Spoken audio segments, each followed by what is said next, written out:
So the people have spoken. A week ago, I did a first impression on 4 new 2020 releases, and I asked you guys to let me know which one you'd like me to review first. And you guys said, Max, we want VERSACE Eros Parfum Eau de Parfum 2020 release. So guys, brace yourselves. Next up, coming up, we have a full review on the newest 2020 release, which is getting a lot of talks, and we're gonna find out why. So stick around, the video's coming up next.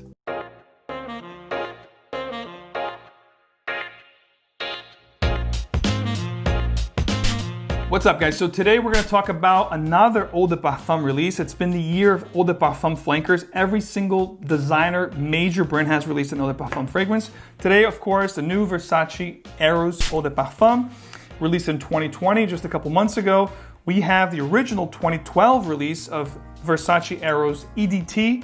And then I believe in 2018, we had Eros Flame, which is another flanker from this collection. So who knows what's going to come up next? A noir, an intense, an extreme. You know, sky's the limit with these companies. But let's talk about this one. It's actually my scent of the day today, and I've actually compared it side by side with this particular fragrance and the Flame to give you guys my full thoughts on how do I think this one compares with the other two, if it's any better, if longevity is any better. So you're going to get a full-fledged knowledge on Eros Eau de Parfum. I always go the extra mile for you guys, so you don't have to spend the money if the fragrance is not worth your time. Or if your taste is similar to mine, you can get a full assessment whether or not this is a fragrance that you want to add to your collection. This is now available at your local general store. I picked mine up at Macy's. I think it retails for about 120, 100 bucks, give or take, with shipping and taxes. So it's not cheap, but let's see if it's worth your time, guys. Let me give myself an introduction here. I am wearing this today. So the opening, to me, it's going to be very, very similar to the original 2012 release. But here's the catch, though. Very full, very deep, very powerful. So they went back to the original strength of the EDT, which has been heavily reformulated these days. This is an older bottle. This is an actual 2013 bottle, so it's one of those still very good formulations, but the juice is actually darker. If you get a bottle today, what's available today, the reformulations of the original EDT, it's a very light juice, and you're lucky if you get like 5 to 6 hours.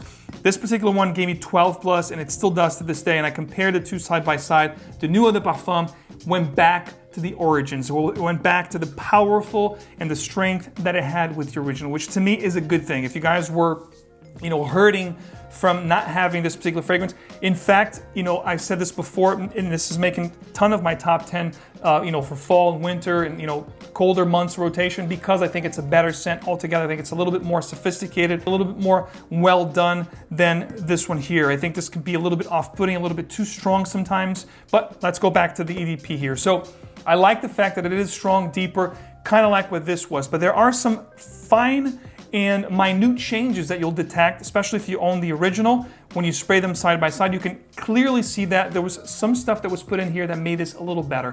And the fact that they added leather here gave this particular scent a very nice edge, especially from the heart into the Drydown. It's going to be, again, more sophisticated, just like Flame, not as youthful or, not as in your face or sometimes even obnoxious as the original EDT, which I think was a great clubbing scent.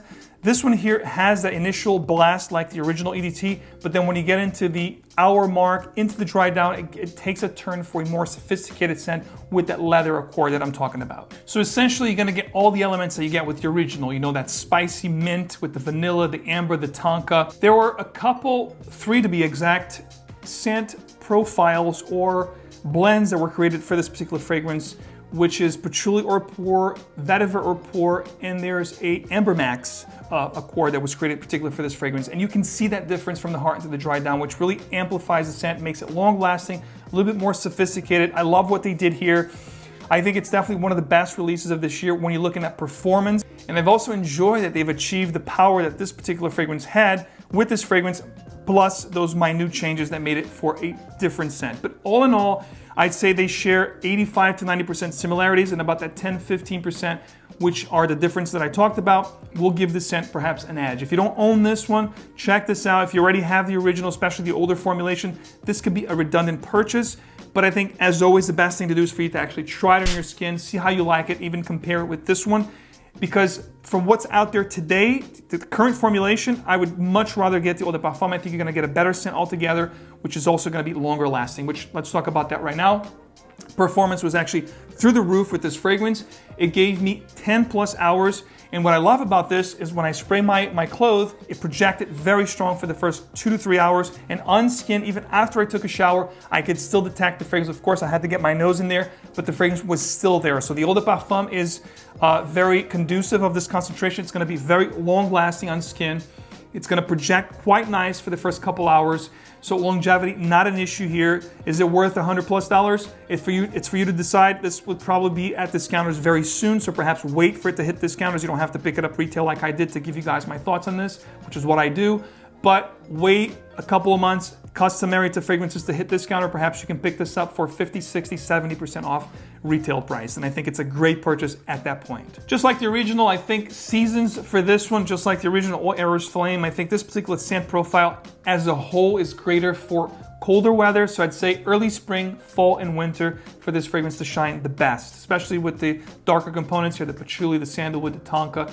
I think it's definitely great and conducive for cooler weather. It's cozy, it's warm, it's one of those fragrances that's great to cuddle. Romantic situations, I think, are great for this.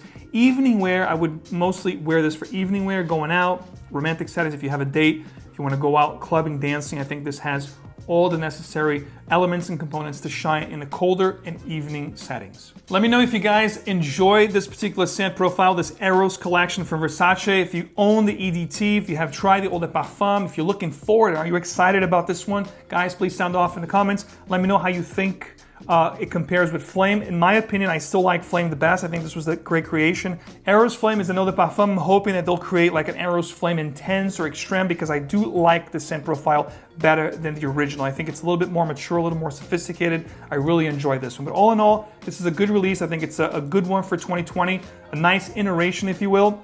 And I like the fact that they made it stronger and deeper than what this fragrance was giving us these days. All right, guys, so thanks so much for tuning in. Thanks for hanging out with me today on Eros Parfum from Versace. Let me know your thoughts in the comments. Don't forget to leave your like. Don't forget to subscribe. Hit the little subscriber button. Hit the little bell icon so you guys can get future videos straight into your feed. I appreciate the support. The channel needs it. And of course, as always, guys, the squads that are always here, right away and leaving the like, leaving the subscriber, it's always appreciated. And you guys are always noticed. Thank you so much. As always, fragrance is emotion in motion, so be sure to wear what truly moves you. Guys, I'll see you right back here with another video very soon. Take care.